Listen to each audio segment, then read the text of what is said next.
Welcome to another episode of Team Anywhere, where CEOs, leaders, and experts at building teams, companies, organizations, and amazing cultures share how to lead from anywhere in the world. I'm your co-host on the East Coast, Ginny Bianco Mathis. And I'm your co-host on the West Coast, Mitch Simon. And we invite you to join us to Team Anywhere.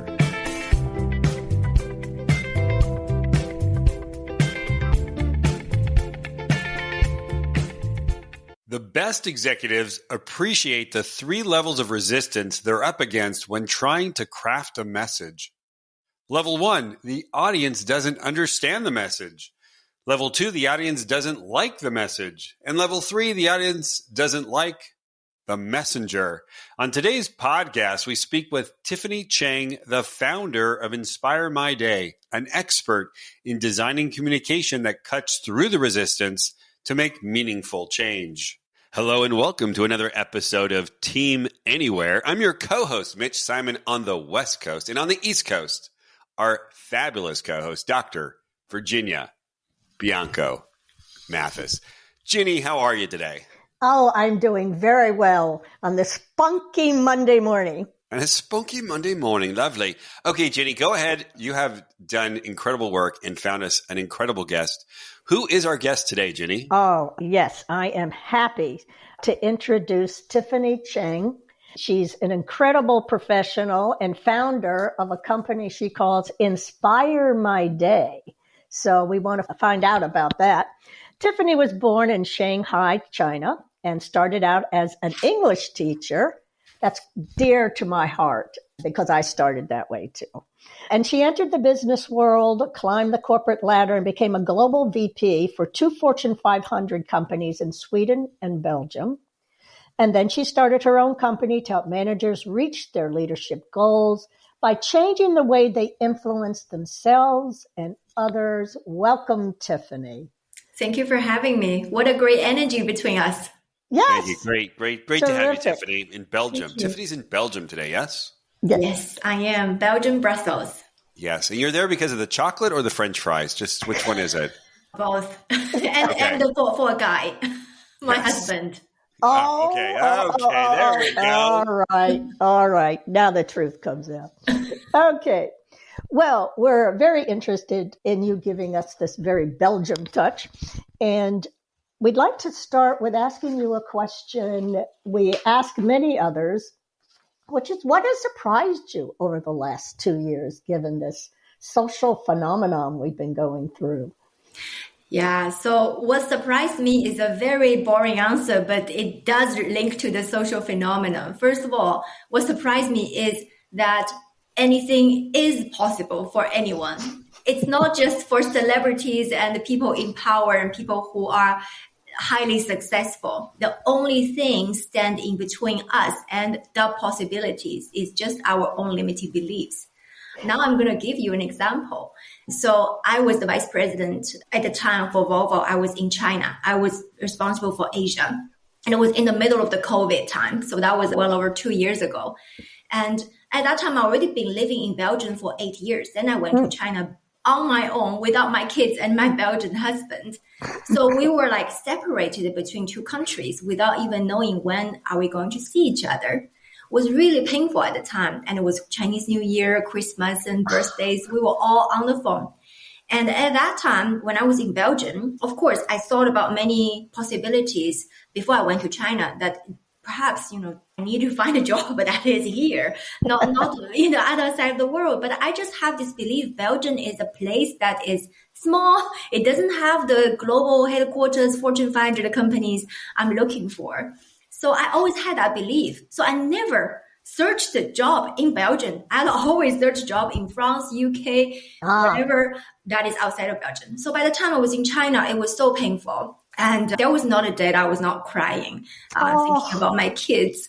And we had 7 hours of difference. So it really forced me to think, what are the possibilities? I want to go back to my family. I don't even know how long we'll continue because being in China, that means it was just basically isolated from the whole world. Oh, yes. There's no way to travel back and forth. Just no way. So I start to think creatively and just visualize how life would be that my work and my family is in the same country, because that never happened since I had a family in Belgium. So as soon as I had that thinking, and I start to see things, look for things differently. So I set the goal in Chinese New Year in February. I said, I want to go back. I want to have a top position. I want to be working in a global headquarters. I didn't even know how that even exists. Like I said, the headquarters has to at least has 38,000 employees, a random number. But I was going to say 38. Okay, 1,000. That was just big enough so that it has a global footprint. So I started to visualize that in Chinese New Year. That was February. And within 2 weeks, I got a call from my next position, which is the vice president of Atlas Copco. Atlas Copco has 40,000 employees, also really, big in Sweden. But I just never thought about these possibilities. And within 2 weeks, I started the process with them. And within 3 months, I was back home and work in a headquarters exactly as I described in the top management and have my job and my life in the same country. So I want to give you this quote, which I love, is from Orson Scott, is that we question all of our beliefs except for the ones that we really believe in and those we never think to question. So yes. That's my surprise. Yes. Oh, I love it. And what an incredible story about visioning and making that happen for yourself across countries. There's the fabulous part. So share with us the meaning behind your company's name and what it means to communicate, to influence, and inspire. Yeah, my company's name is Inspire My Day. The truth is that when I wanted a company name, I always wanted to have the word inspire in it. But I was trying many different ways. Inspire you, inspire me, inspire your day. It was just all taken. So I had only inspire my day left. That's reason number one, being very pragmatic. Very truthful about it. Reason number two is, so my previous job and my passion is highly relevant to communication and leadership and self-development. So I thought, being a leader, you have to be able to influence. And the leadership in the majority of the cases is about influence. And to be able to influence, you need to communicate. And communication, as I worked in many companies and I have supported 9 global and regional presidents in these Fortune 500 companies, I realized that they all misunderstood, not they all, but the big majority of them misunderstood the communication as information. They would think as soon as I sent that email, as soon as I said, I mentioned it, as soon as I informed people, communication is done, which is far from the truth, right? Oh, nice. If the communication you are making is not inspire anyone to take action or influence anyone to change their belief, that is not communication, that's information. Wonderful distinction. And we'll get into that deeper. Because you mentioned influencing, inspiring involves change. And you gave me a wonderful explanation at one point about 3 ways that people often react to change that the communicator leader has to overcome. Yes. What were those that you mentioned? Do you remember?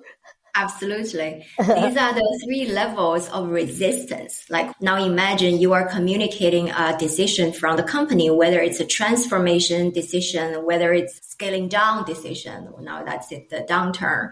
Then people will have resistance that you are making changes. You are having them walking out of their comfort zone. So the way that they will react will have these 3 levels of resistance. And to understand that will help you as a leader so much that you can understand where you can address it. So the level number 1 is, I don't understand it. That is, I don't get it. And this is where most companies are very good at. Okay, if you don't understand, let me explain to you by having more meetings, giving you PowerPoints, giving you the memos or emails that you can read so that you can understand it. Or you have more training so you can understand it. In there, we're going to explain the why, the how, the what, the who, the when. So that you understand what's happening.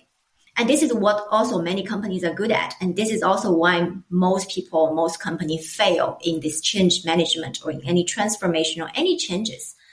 And because there comes the level 2, that is, I don't like it. And and I don't like it means that this is where it comes to the emotional level, where you need to address the fear of people don't like it. And this is also most workplace, they're not designed to handle emotions and fears. And people would ask questions, very practical and logical questions, pretend they are still on the level number 1, that, I don't get it. But in reality, is they are hoping you can read in between the lines that they are not excited about it. And they hope you can understand what they are really asking underneath. And the problem here is, why they don't like it. Very easy. What motivates many leaders to talk about these changes and to implement these changes do not motivate most of the employees. Right. I have a question. I love that on this level 2, it's we need to handle their emotions and fears. So how many organizations have you worked with that, and what does it sound like to say, hey, we're going to make this change, and so we're going to bump up against these emotions, we're going to bump up against these fears, and this is how we should be ready to deal with emotions and fears? Because as you're saying, most of us just want to pretend that they don't exist. Mm-hmm. How do you handle that? Yeah, I mean, I work with engineers. So Volvo is Volvo trucks, Volvo buses, full of engineers. And the second company where I was the vice president, also full of brilliant engineers. They make the world's best compressors. So when it comes to emotions, they say to me, as a head of communication, I often deal with that. So they will say to me, emotions, we leave at home when we close the door and hop on our car. We don't bring emotions to work. Why do you talk about feelings here? So, I'll give you how you deal with it in the next chapter. I'll explain to you all the format I had the leaders to use before they go on any communication. So this is how I coach them to, especially, when it comes to the time they're quite nervous. For example, they have to go and tell somebody who is underperforming. They have to tell somebody that, especially when they're closing down a factory, they're laying off hundreds of people, they're exiting an entire product line. That means many job losses, etc. So when it comes to these situations, they do seek a lot of help from me. So I gave them this framework to use, which I can explain later. But maybe I will come back to the number third level. Yes. Great. I was going to make sure we got to your third level. Yes. Third level is the best level. Well, the first level is I don't get it. The second level is I don't like it. The third level is I don't like you. Yes. Well, that you can mean many things. Sometimes not entirely personal at all. It can be you that you represent some department. For example, HR department. Some people get very cautious when they see HR departments in our meeting, right? That you can also be someone who is coming from the headquarters, then you go to a local market, you want to implement a process, you invent it globally. And the people locally just think, well, whatever you're going to say to us, you don't understand us. I don't like you. Because do you represent a job title? Can be a job title, can be a job scope, can be a function, can be a whatever identity you represent. And actually, the research showed that people, even in the most mission-focused or target-driven organization, they are acting emotionally, not logically. That I myself experience all the time with all these very logical, structured engineers. But still, they don't operate by logic. They operate by emotional. Even though they say we leave our emotions at home, right? They're still at play. We get into what is your framework? How do you guide these leaders? Absolutely. Thank you. That's a great question. So the framework I give the leaders is you can all download from the link we're going to leave. So you don't need to take notes or if you're driving. So 3 words I use is first, connect. Second, create. And third, communicate. I'll explain it one by one. So first is you need to connect with yourself. Ask yourself these questions. First of all, why you're even communicating to start with? What's the purpose of this communication? It will help you to think a lot more strategically. And second question to ask yourself is, what is the difference you want to make before and after the communication? Something has to be different, right? Mm-hmm. Otherwise, there's no point to communicate. So what is the difference before? What do you want to make? And third question is, what do you believe in? Why do you even believe in it yourself? Maybe some of the decisions, as we're going to later on talk about middle management, right? Some of the decisions come to the middle management. They don't even digest themselves, but they have to now be the carrier to carry this message. But inside themselves, if they just think, well, this is just the president and the management decided, so I'm just here to tell you, my team, this is what they decided. This is what we need to do. When you say things like that, imagine the change, the result, how people will feel. They just think that you don't even believe it in yourself. How can you come in front of us and tell us what to do next? So the fourth question in connecting with yourself is to ask yourself, what is it that you don't feel comfortable to talk about, right? That you need to connect with yourself. Only after you have go through these 4 questions, then we go to the next step, which is connect with the others. Okay. The thing here is the strongest message always start from what your listeners are thinking, not what you want to say, not what the management have already decided. So when you want to connect with other people, here are the questions you ask. What do they already know about what I'm going to say? And what are they already doing with it? Maybe they've already made a lot of effort, and I need to acknowledge it, right? Oh, good, yes. And second is, what don't they know yet? That's probably something that you should put your focus on. And C is, what do they want to know? I'll give you an example. At the downturn of a few years ago at Volvo, we were like money losing quarter on quarter. People are scared because everyone's seeing these numbers publicly.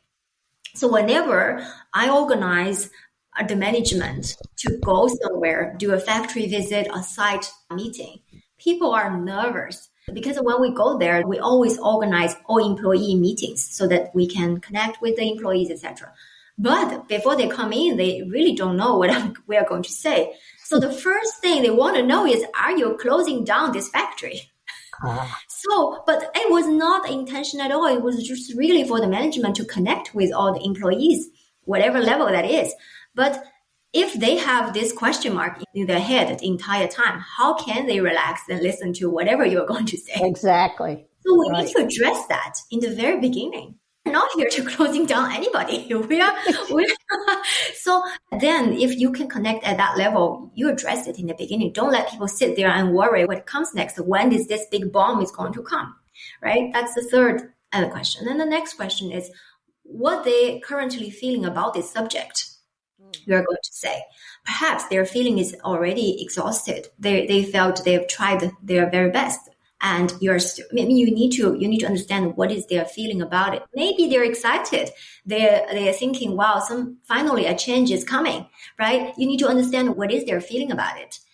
And the last point is, what is their fear about this communication? And fear here can mean not like someone's going to fire them or eat them, right? The fear can also mean that, I'll give you an example, a real business world. So every company in the entire planet is now implementing digital transformation. That means digitalize your, for example, factory, you have digital twins, or sales process, you move the sales process digitally so that you can connect with, for example, finding the leads, reaching out the leads and closing, and then customer retention, etc., all managed on a system. And for many companies, when they go and announce this type of changes, they're like, yeah, of course, everyone is doing it. It's giving the efficiency. It's going to give the transparency. We all see the data. It's going to help us to save an extra amount of cost and help you to manage your client whatever way. And it's going to increase our growth, etc. All the benefits. But when you go and announce this type of change to a sales team who is locally visiting clients door to door, right? And they're driving like crazy, maybe 8 hours a day. They're just visiting clients. To them, this news means this is what their fear could look like. Now, after 8 hours of visiting customer, I need to spend extra 2 to 3 hours putting all the data in the system. And Now, instead of putting the time to serve my customer, I'm going to do all the administrative work. That means less incentive for me and more workload and less sales for me. This is their fear. This fear is not necessarily about losing the job. It's not necessarily about getting threatened, but this is their fear. When you are talking about, such a great, efficient, modern, innovative sales system, this is what's going on in their head. So then you go into communicating around all that. We're not yet communicating. We're not yet. We're still creating. Okay. Exactly. We need to create. Then we need to create, because then you need to understand what is your message, right? So there are 3 levels here when it comes to creating your message. First of all, what do you want them to know? What is that one line sentence that you want people to go away with? Because you can be presenting for half an hour. People can take away whatever sentence you said and think that's the message. And probably you don't want that to be the message, right? You have something else you want them to take away with. So what do you want them to know? And second is, why should they care? What do you want them to feel? Why should they care about what you're saying? It's very important to you. Doesn't mean it's important for them. And the last point is, what do they need to do, right? What action do they need to take? What inaction they need to take? Or what reaction they need? So what do they need to do with everything you have just said? So understand these 3, know, feel, and do. Then you write it down to yourself, because if you cannot say it in one sentence, you don't understand it yourself. So you better be able to formulate it in one sentence. Then you can communicate. After you've done all these steps, you're good. Yes. And I love that. What's going to be different because you opened your mouth? Exactly. Right? Exactly. Right. Something needs to change. Okay, terrific. Well, then how does this work in today's hybrid environment? Well, in a hybrid environment, these principles, they still really applies. But hybrid environment does create extra layers of complexity, right? The managers doesn't have the kind of visibility they have. They don't feel so in control anymore. So when you ask the CEO, they all want 100% times in office. But this is not going to come back. So the hybrid working environment is going to stay. So there are a few things when we work in a hybrid environment. First of all is we need to shift from managing people of the amount of time they're at their desk or they're in their office to managing the result and outcome.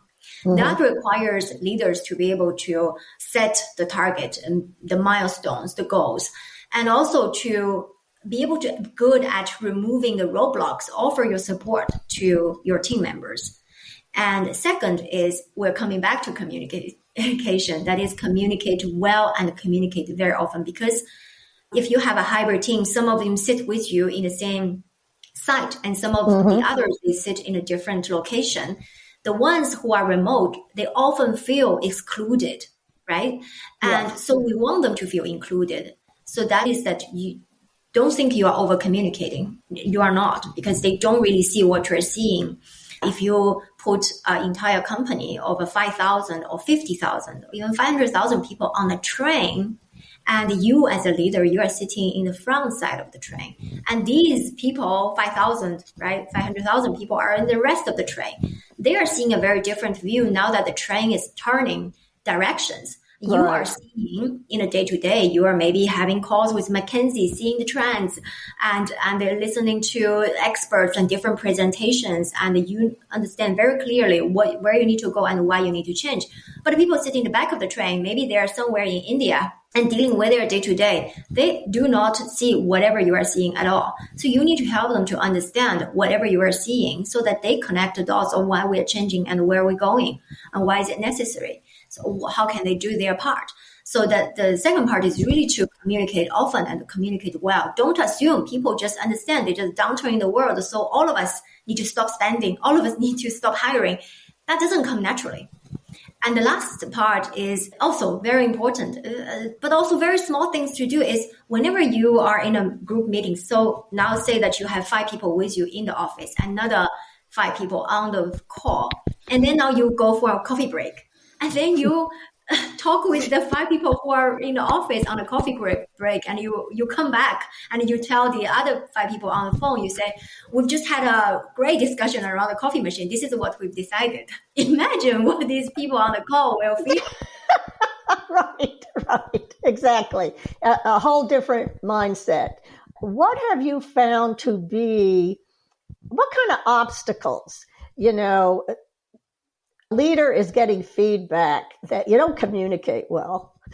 What kind of obstacles do you find leaders say to you, when you say, here's some tips for how to go about it?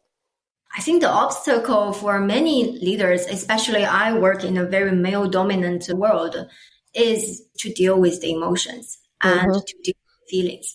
They are very good at presenting facts, data, being very logical, very structured, and still many of them think and believe and even hope by doing that, people will just change and people will take actions. That is the most difficult part for many leaders. Thank you, Tiffany. I just love that three-pronged approach for how to communicate something, which brings us to the other area that you love to emphasize, which is powerful questions. Can you share your favorites? Yeah, absolutely. So I have many favorite empowering questions. I'll maybe start with what is the disempowering questions. Disempowering questions like, why this happened to me? Why me again? So these are the disempowering questions. It drives you to think why things doesn't work. But the empowering questions include, for example, what's good about this problem? I can give you one example of my friend. So she used to work for one of the largest pharmaceutical companies in the world, and she started her own perfume brand. And she had done nothing to do with perfume in her entire career. She was a finance. So she started her perfume brand right before the COVID. And she had no idea COVID is coming. So everything was ready to launch. Then COVID came.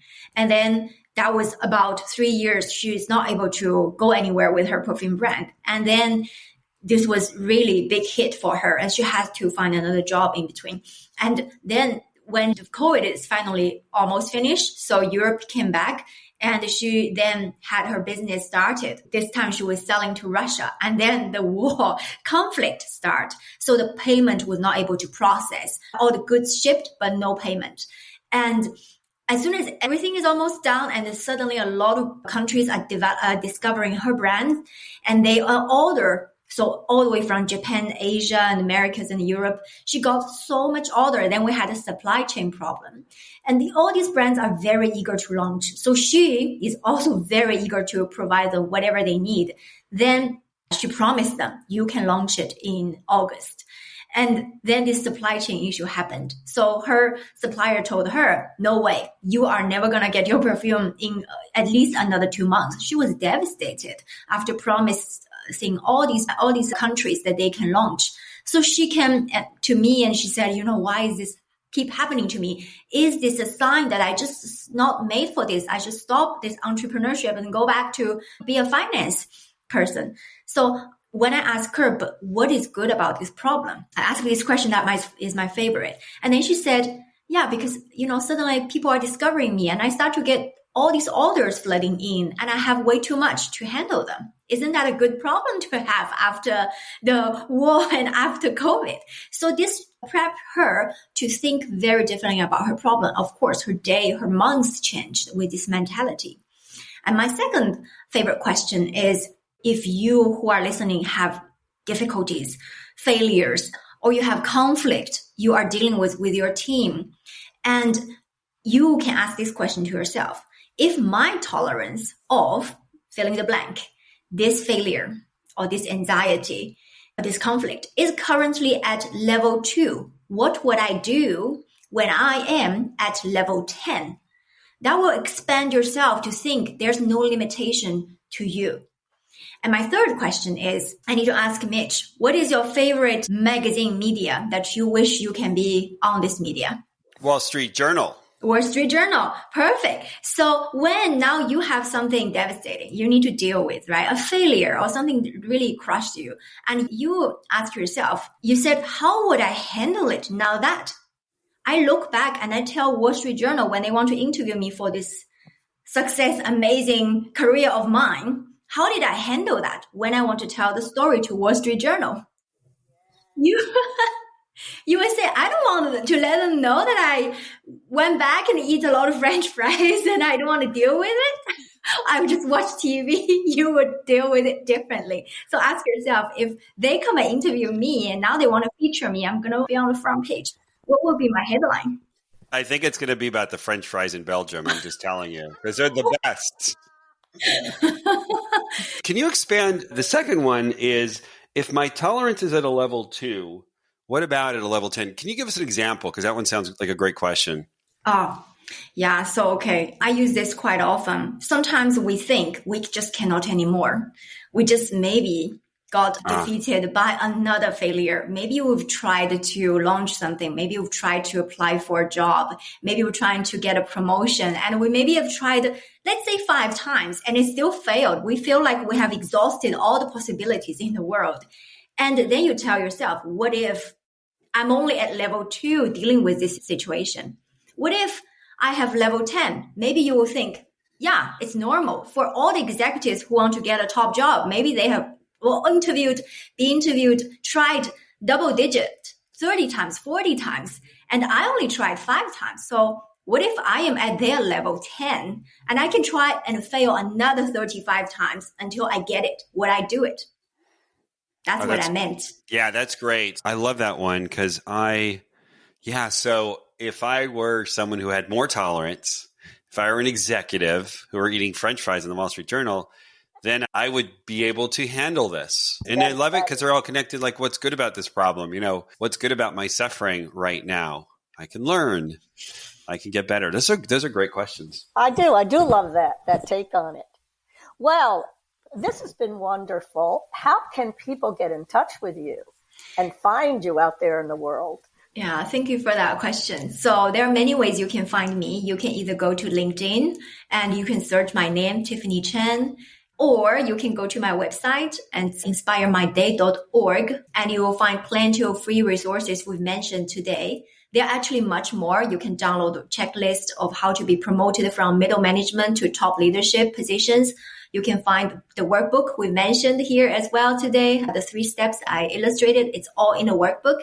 You can also even get 1 hour of free training of all my 6 steps, how to go from middle management to the top 1% of your company. So there are many more. I don't want to mention all of them here. Or if you love watch YouTube, you can find me on YouTube channel as well. It's Inspire My Day. Oh, that's wonderful. Mitch. All right. Well, thank you so much, Tiffany, coming from us all the way from Belgium, where we understand there's actually some sun for a few minutes. And I want to thank you so much, Tiffany, as well, Ginny, for finding Tiffany. This has been great. And we want to thank our listeners who tune in each week to our amazing podcast, Team Anywhere. We look forward to seeing you next time on our next episode of Team Anywhere.